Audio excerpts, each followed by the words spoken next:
there have been two things about what's going on, or three things that really stick out for me in terms of the Pelosi thing. Is one, that for those of us on the left who want to see a change in the Speaker of the House, it's important to make sure that we get something better. That sounds a little bit less sexy and, in my mind, sort of basic. But there's a lot of people who lose sight of that. And I'm not convinced yet that there is a candidate on the left who can win. Remember, because the Republicans vote in this for the Speaker of the House. It's just ostensibly you need a certain amount of Democrats to maintain the majority. So Republicans could theoretically vote for a candidate, a more right-wing Democrat. They probably would vote for more left-wing. I mean, they would rather Nancy Pelosi because they've dedicated a significant amount of resources and time to demonize her. But to the extent that there is a reason to get rid of Pelosi, for me, the biggest reason for me in the past has been her stated support prior to the election even for PAYGO. What is PAYGO? PAYGO means that anything that the Congress passes, any programs that they vote for and pass, must be offset in terms of their cost. Pay as you go. No deficit spending. This is absurd from a policy perspective. It is absurd from a political perspective. There is no constituency out there for PAYGO.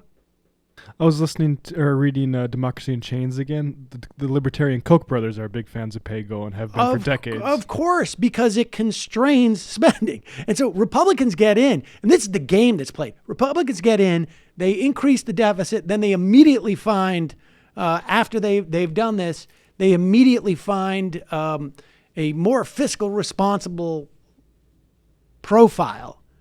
And that's the way that they use it. You know, they attempt to leverage the cutting of Social Security and Medicare, et cetera, et cetera. So PAYGO is a problem. And to set that as a constraint, it is almost like it's a transcendent policy insofar as it impacts every other policy and every other ability to push a progressive agenda. There's now a proposal in a change of the rules to the House because incoming leadership gets to change the rules of how the House operates. You could do it every year at the beginning of the session. It is proposed by Pelosi and Massachusetts Representative Richard Neal. It would, quote, require a 3/5 supermajority to raise individual income taxes on the lowest earning 80% of taxpayers. Now, that sounds all well and good. First blush, it's like, yeah, good. Increase the taxes on the top 20%. Don't raise them on the rest of the country. The only problem with that is, as you start to realize it, particularly in light of PAYGO, in particular, you take a whole host of progressive policies off the table. Right now, that bottom 80%, incidentally, along with the top 20%, is paying essentially have the lowest income tax burdens in the history of the country. Well, maybe not the history, in modern times, since at least, let's say, 75 years. I suspect it's actually longer than that, but let's call it 75 years. And what it basically does is it says it takes off the table all of these progressive initiatives and prevents Democratic representatives from having to make a so-called tough vote to raise taxes on people in the middle class and theoretically living in poverty. It just puts unnecessary constraints that are really there just to protect people from taking votes that are meaningful. if the Democrats want to actually pass a rule that is helpful in terms of, let's say, populist policies, then institute a 3/5 supermajority needed to cut Medicare or cut Medicaid or cut Social Security.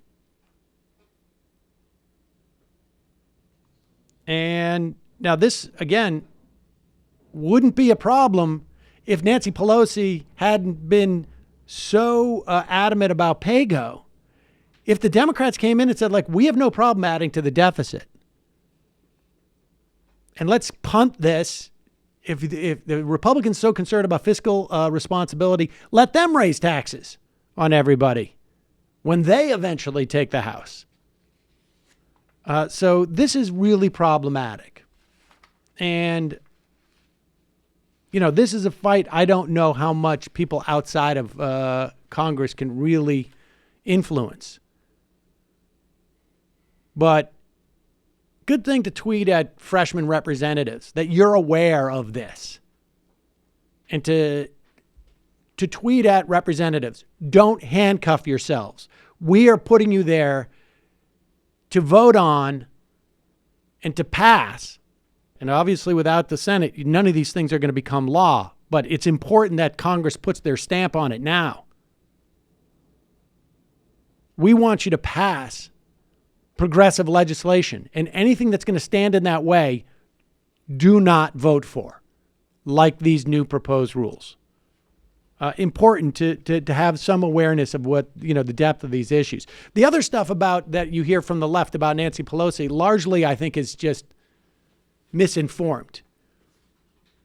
I'm in favor of new leadership in the House, but not at the cost of having someone more conservative there.